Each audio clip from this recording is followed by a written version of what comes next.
இப்போ பாதுகாப்பு கேட்டு போகிறாங்க, அவங்க மன்னிப்பு கேட்டே ஆகணும் அப்படின்னு ஒரு வலியுறுத்த முடியுமா? அது எப்படி? அதாவது ராஜவேல், நீதிமன்றம் இந்த விஷயத்தில் தனது எல்லைகளை கடந்து பியாண்ட் த ஜூரிஸ்டிக்ஷன் பேசுகிறதா நான் உணர்றேன். என்னன்னு கேட்டிங்கன்னா, ராஜ்கமல் இன்டர்நேஷனல் நீதிமன்றத்திற்கு போன காரணங்கள் வேறு.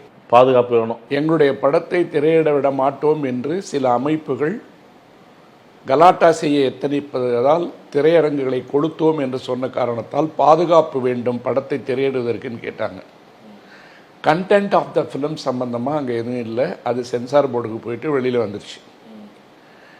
நிகழ்ச்சி ஒன்றில் பேசிய கமல் அவர்களுடைய கருத்து குறித்து சிவராஜ்குமார் அவர்களே ஒன்றும் பெரிதாக பேசாமல் கடைசியில் அவருக்கு அழுத்தம் கொடுத்த காரணத்தால் அந்த சத்தத்தில் எனக்கு ஒன்றும் கேட்கல, ஆனால் அவருடைய கருத்து எனக்கு ஏற்புடையதல்ல அப்படின்னு அவருக்கு அழுத்தம் கொடுத்து பேச வச்சுருக்காங்க. அந்த சிவராஜ்குமார் ஒரு பேட்டி கொடுத்துருக்காரு.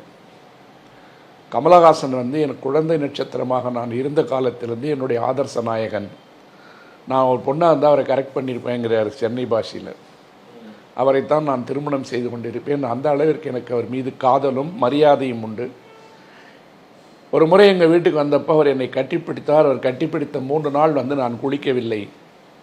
அவருடைய ஆரா என்று சொல்லப்படுகின்ற அந்த உடல் வாசமும் அந்த நேசமும் என்னை தூங்க விடவில்லை என்ற அளவுக்கு நான் ஒரு மிகப்பெரிய வெறிபிடித்த ரசிகன் சிவராஜ்குமார் பேசுகிறார். அந்த சிவராஜ்குமார் மேடையில் இருந்த காரணத்தால் என்னோட சகோதரன் வந்திருக்காரு, நம்மிலிருந்து பிறந்த ஒரு மொழியிலிருந்து வந்திருக்கின்ற நமது சகோதரன் பேசுகின்ற அந்த வார்த்தைகள் என்பது சகோதரத்துவம் நிறைந்த வார்த்தை, அன்பு நிறைந்த வார்த்தை, பாசம் நிறைந்த வார்த்தை, நேசம் நிறைந்த வார்த்தை. ஒருவனை விருந்தோம்பலின் காரணமாக நமது மேடையில் உட்கார வைத்து கொண்டு பேசுகின்ற அலங்கார வார்த்தையாக அல்லாமல் உள்ளே இருக்கின்ற உண்மையை பேசிய வார்த்தை. இவ்வளோ நாள் ஒரு 2-3 நாள் எல்லாரும் ஆராய்ச்சி செஞ்சு முடிச்சிட்டாங்க. கன்னடத்தில் இருக்கின்ற சமஸ்கிருத வார்த்தைகளை எல்லாம் நீக்கிவிட்டு மீதம் இருக்கின்ற வார்த்தைகள் எந்த மொழிக்கு சொந்தமானது என்பதை இந்த பிரச்சனையை கிளப்பிய விஜயேந்திர இடையூர் அப்பாவிற்கு அடிப்படை அறிவு கூட இருக்கா இல்லையான்னு எனக்கு சந்தேகமாக இருக்குது.